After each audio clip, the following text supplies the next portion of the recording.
Hey everybody, I'm here in Salt Lake City, Utah at Liberty Park, a beautiful park in downtown Salt Lake City. And I've got a little companion, little supervisor. This is Mango. And it's my friend's dog that I'm minding while my friend is at work. And I'm gonna go for a little walk and talk here in the park. I'm going to talk a little bit about my experience with the Neville Goddard technique for manifestation. And I'm actually going to flip the camera around the other direction as I walk because there are so many beautiful things happening in this park right now, and I feel inspired to share them. So I think it'll make an interesting visual as I share some of this download coming through about Neville Goddard and his imagination technique. So enjoy the views, the sights, the sounds of Liberty Park.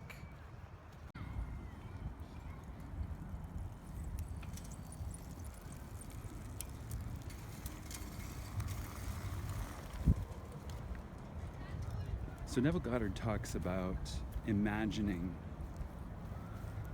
that you are the person that you desire yourself to be. So basically the idea is, he says, once you realize you are all imagination, the next step is to become very, very aware of what it is that you're imagining, what it is that you're creating in every moment. And so I found it helpful to do an exercise to help myself become profoundly aware of what I am creating in a particular moment. Help myself become profoundly aware of my awareness.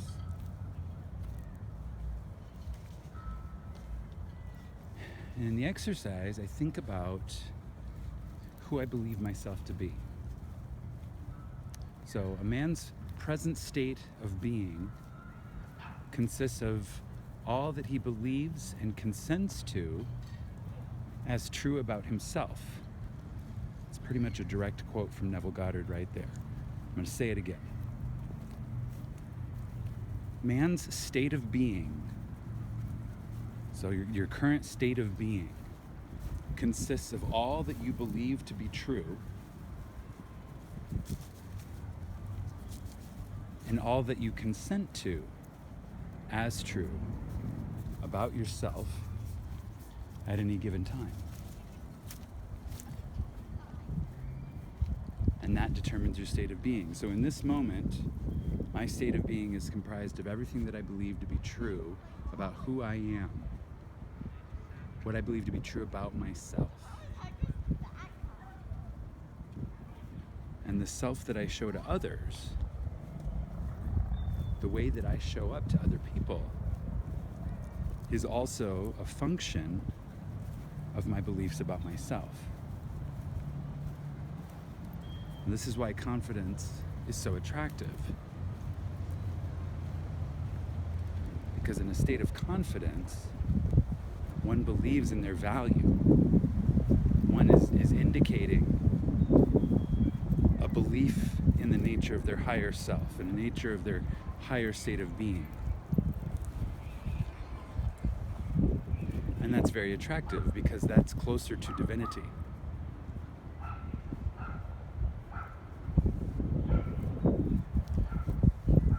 The higher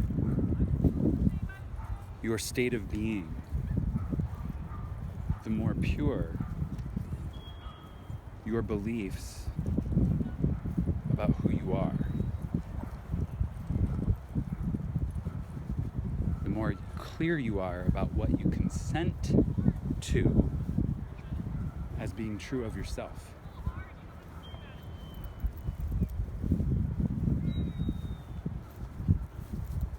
Consent to. What does that mean? Consent to. How can I consent to something being true about myself? Well, basically, another way of saying that is that your mind comes up with a thought and you believe it.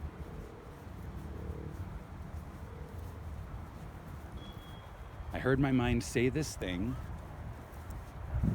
And so that means it must be true.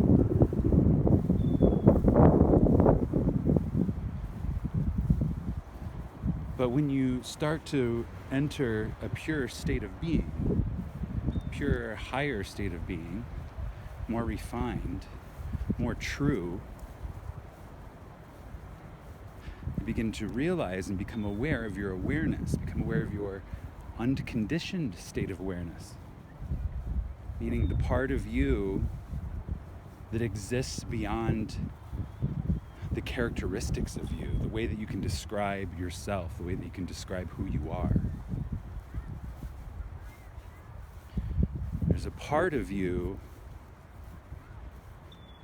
that exists beyond what you can describe with physicality, with tangibleness, with characteristics.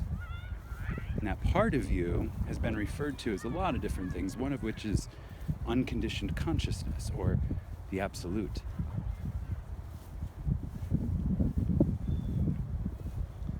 And the absolute consciousness is what you are before you have beliefs about yourself, before you add in beliefs about yourself.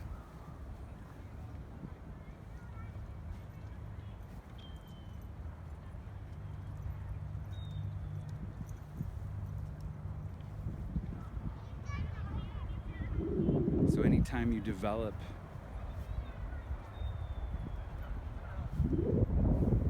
a belief, it's because you hear a thought that your mind thinks, and then you say, that must be true because I heard it. And what you heard was a condition placed on unconditioned consciousness. It was a box placed around something that is truly unlimited.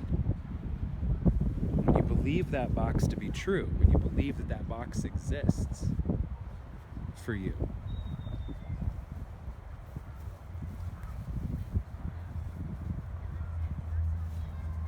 you place that box on your experience, around your experience. And it becomes something that you're consenting to as being true.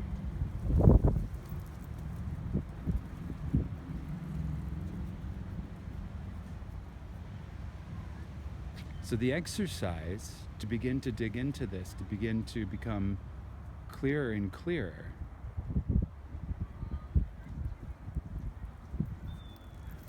about your nature,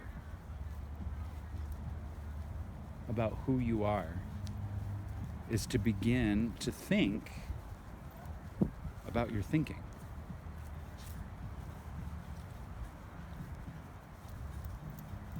To become aware of your awareness.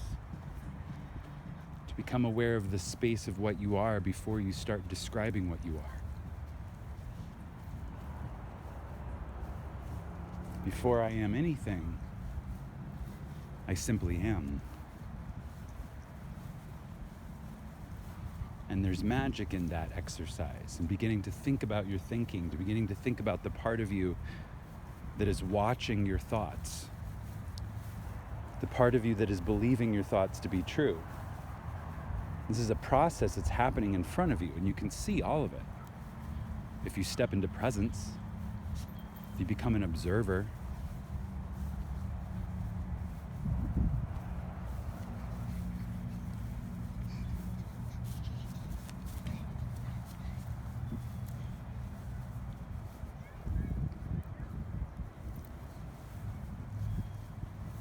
you become an observer, you can begin to see that you are not. You're not. You're not your thoughts. There's nothing happening.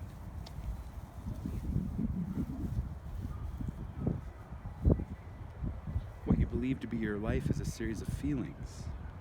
It's a state.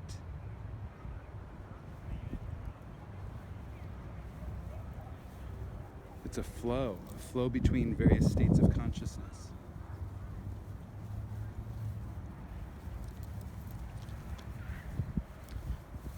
And your brain makes up a storyline to tie it all together. And as you become aware of this, you can start to become very intentional about what you're believing to be true about yourself. And when you become very intentional about what you believe and consent to as true about yourself, you can start to rewrite your script. You can start to imagine yourself to be a noble person.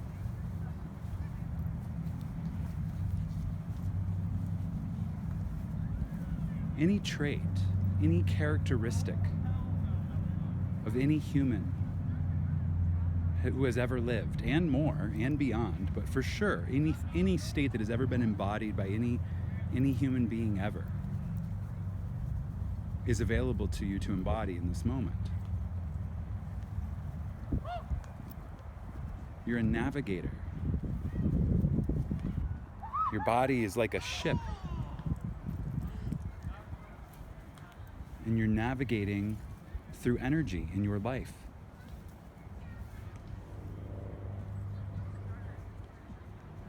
And this energy is giving you an experience.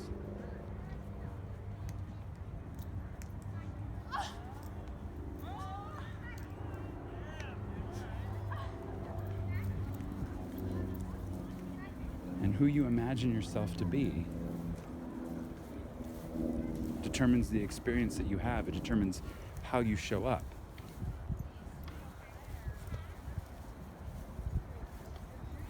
Also determines how other people see you.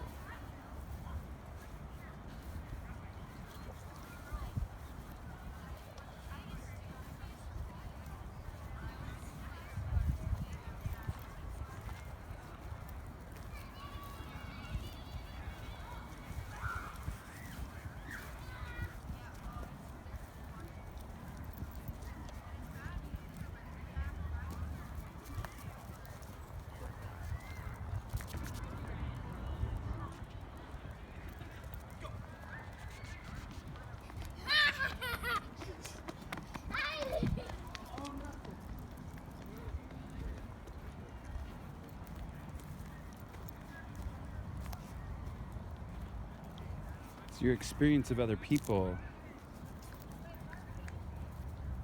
how other people show up to you and your interactions with them, is a product of what they believe to be true about themselves, the state of being that they are in any moment.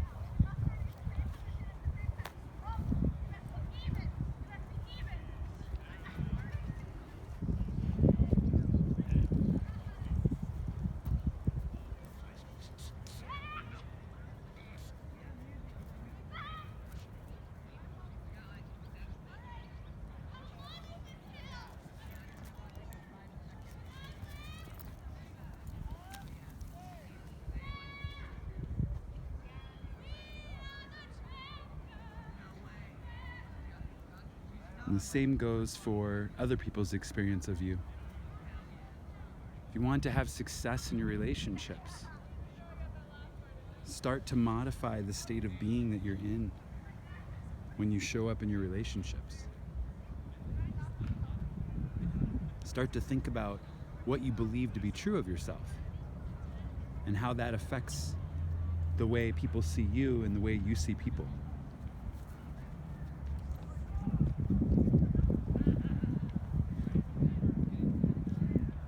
Sit. Good boy.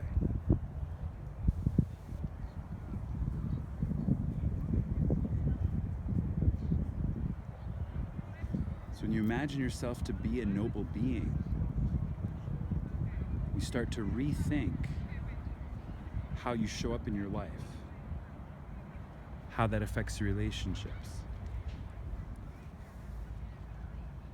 how that affects your experience of the world, how that affects your happiness, how that affects your well-being, how it affects your state of mind. And I'm telling you, this is the path to mastery. This is the path to mastery.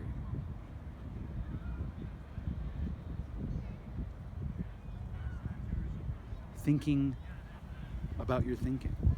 becoming aware of your imagination and beginning to imagine yourself to be the optimum version of yourself.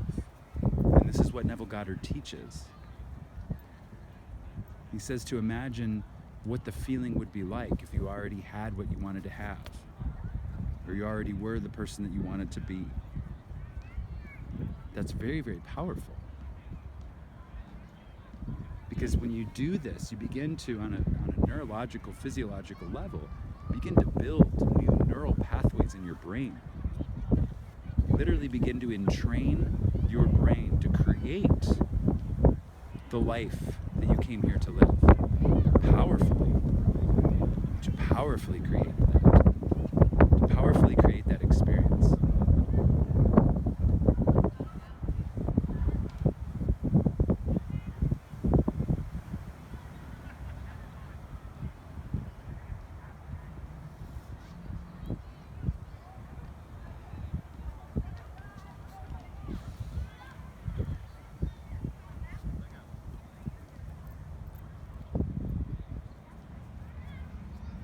And this is how you start to wake up in the dream. Your energy flows in line with your focus. So wherever your focus goes, your energy flows. So when you focus on being a noble being, you start to become a noble being. Whatever that term, noble being, whatever that means to you, is enough in this moment. As long as it represents a state of expansion, as long as it feels good to you to believe that you are this person.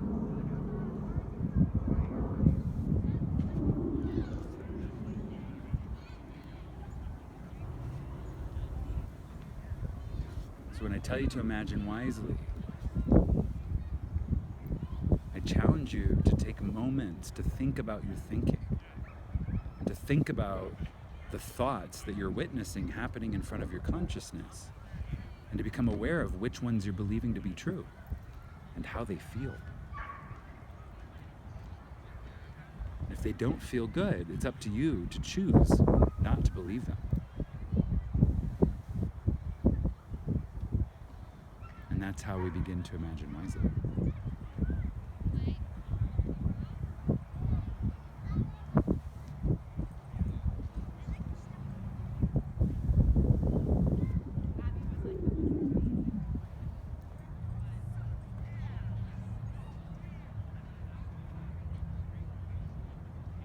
Imagine wisely, my friends.